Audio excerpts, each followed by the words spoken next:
En esa línea de derechos de las mujeres migrantes empezamos a trabajar y a hacer investigación en la frontera sur, porque nos encontrábamos que cuando se hablaba de todo lo que estaba pasando en la frontera sur, de todos los saltos a las vallas, de las pateras, jamás se hablaba de las mujeres resultaban invisibles, y con el paso de los años nos dimos cuenta de que cada vez venían más mujeres y cada vez venían en situaciones más difíciles, porque lo que está pasando en la frontera sur, aunque nos hayan vendido que este sistema lo que hace es luchar contra las mafias, que es un sistema de control de fronteras que lucha contra las mafias, es mentira.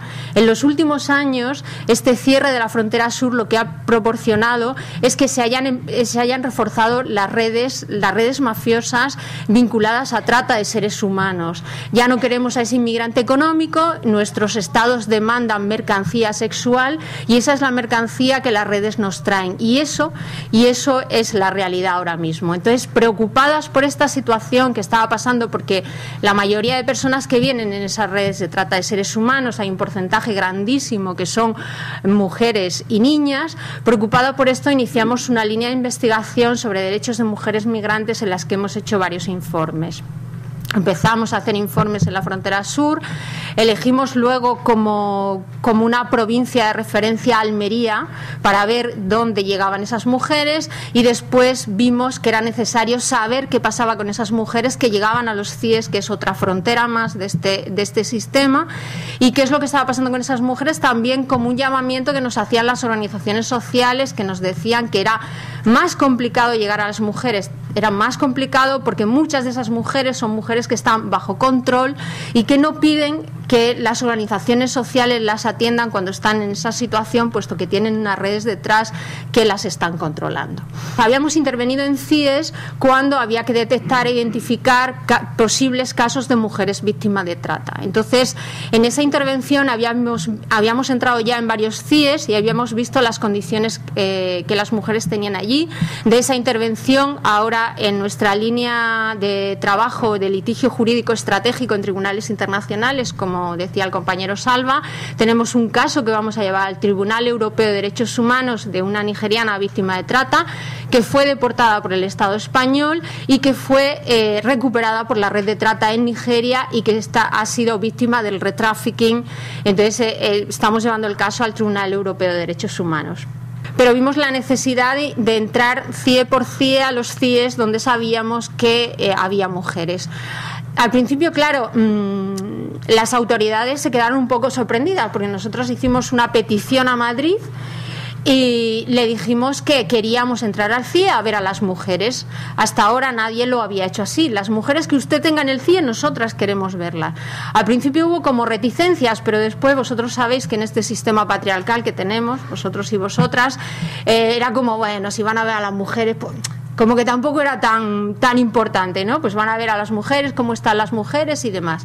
Entonces logramos que se nos autorizara la entrada en todos los CIEs del Estado español donde había internamiento de mujeres y de familias. Entonces estuvimos CIE por CIE, en algunos casos durante varios días, entrando, dependiendo del número de mujeres que había dentro de los CIEs. Nos encontramos situaciones muy, muy graves, un montón de mujeres víctimas de trata no identificadas, no solo víctimas de trata con fines de explotación sexual, sino también víctimas de trata con fines con explotación en el servicio doméstico, con una explotación que se había llevado a término en muchos casos, mujeres que habían sido denunciadas por la propia persona que las había estado explotando en el servicio doméstico y que habían acabado en el CIE.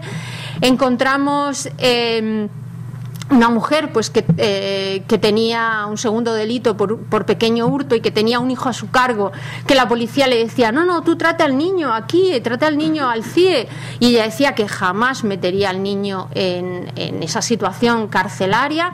Nos encontramos mujeres transexuales que habían cortado su proceso de hormonación y que no se les daba las hormonas para que continuasen. Nos encontramos con una situación durísima de mujeres que sufrían mucho tipo diferentes y mucho tipo y diferentes de abuso. Entonces también los CIEs eran, dependiendo de la zona del territorio, eran muy diferentes. Logramos visitar el CIE de Málaga en diferentes ocasiones y el CIE de Málaga se caía a cachos totalmente, hacía un frío terrible, se estaba cayendo, las mujeres eran casi todo mujeres que justo habían entrado en patera. Ahí nos acordamos de que uno de los policías de la brigada de la UCRIF nos había dicho que las mujeres nigerianas que entraban por patera al territorio español 100% eran víctimas de trata, y todas esas mujeres eran inmediatamente ingresadas en CIE, con lo cual esas mujeres, si no estaban embarazadas o dependiendo de los meses de gestación, serían deportadas, y si no tenían hijos también. Entonces encontrábamos que todas esas mujeres que estaban allí iban a ser deportadas, víctimas de retrafficking, que volverían de nuevo a entrar en el Estado español con una deuda aún más alta, porque aquí las redes nunca pierden, el Estado no pierde dinero, pero las redes tampoco. Entonces nos hablaban, vamos a luchar no, señor, usted lo que está haciendo es optimizar, con esta deportación, es optimizar el dinero que la red va a ganar a través de esa mujer. Nos encontramos con un CIE de Algeciras que, como ha dicho el compañero esta mañana, era una cárcel totalmente horrible. Nos encontramos con un CIE de Valencia que era el que más o menos en condiciones, como es nuevo, estaba un poquito mejor de estructura, pero en el que en el módulo de mujeres, las mujeres eran las que limpiaban, no era la empresa de limpieza, porque según el director del CIE eso las entretenía y era como una actividad más el tener que limpiarse el módulo. Y nos encontramos con una situación horrorosa en el CIE de Las Palmas. El CIE de Las Palmas imaginaros que en una de las puertas donde se accede al módulo de mujeres está todavía dibujado el yugo y las flechas. No se ha modificado absolutamente nada. Las mujeres tienen que verse con su abogado en un pasillo, no se reúnen con ellos en ninguna salita. Las condiciones eran deplorables en todos los establecimientos de los CIEs. Entonces, también nos encontramos con unos perfiles muy diferentes de directores, como el director de Valencia, que lleva allí no sé cuántos años perenne, no sé si lo han cambiado. Lleva como 15 años y aquello es como su feudo. A otro que solo te decía esto es un marrón, que a mí porque me ha tocado. A otro que nos decía, fíjate, si les pagamos todos los medicamentos, mira, y me enseñaba los medicamentos y me decía, la mayoría ansiolíticos. Dice, porque claro, no te piden nada más que ansiolíticos. Y era verdad, era una ristra de ansiolíticos que yo decía, y señor, usted no se está planteando aquí que tiene a todas estas mujeres dopadas. ¿Y por qué? Entonces, situaciones muy duras. El director del CIE de Aluche es un señor muy duro, pero el director del CIE de Murcia ni hablamos. Había una señora con un problema en las prótesis mamarias cuando estuvimos visitando el CIE de Murcia, y este señor pues la estaba tratando, imaginaros cómo, porque ella se negaba a ir en esas condiciones al médico, no tenía la asistencia que debía tener. Entonces eran situaciones durísimas. Y lo que hicimos también no solo fue visitar los CIEs, sino también pedir información a todos los juzgados de control de CIEs y pedir información a la Administración española, con lo cual también nos encontramos un rosario de jueces totalmente diferentes, a los que a algunos aquello le parecía un marrón y a otros les parecía que era una oportunidad para sacar una denuncia sobre la situación en CIEs. Me acuerdo perfectamente de Vicky, que es la jueza de control de Las Palmas, una mujer maravillosa, que había ido varias veces al CIE y que estaba denunciando, o sea, que había sido muy categórica en las cosas que estaban pasando dentro del CIE. Ya había habido un anterior fiscal que había entrado en el CIE de Las Palmas, donde había una cantidad de menores espectacular anteriormente, y que la fiscal había denunciado esta situación y que había dicho que jamás volviesen a entrar menores en el CIE de Las Palmas, aunque la policía estaba proponiendo a esta mujer que entrasen menores. Vimos también, aunque estaban vacíos, los módulos para familias en el CIE de Murcia, que nos los vendían como la panacea. En principio se suponía que todas las familias iban a ir a esos módulos al CIE de Murcia, eso era lo que nos decían.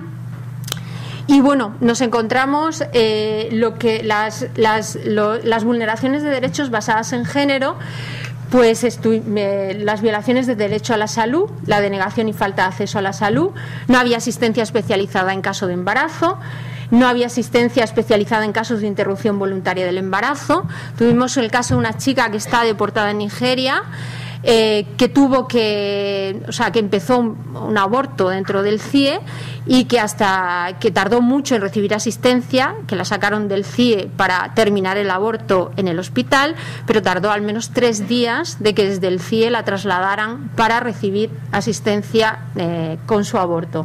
De hecho, llegó a Nigeria, yo la visité en Benin City y tenía secuelas de la falta de asistencia que se le había hecho durante el aborto que tuvo en el CIE de Aluche.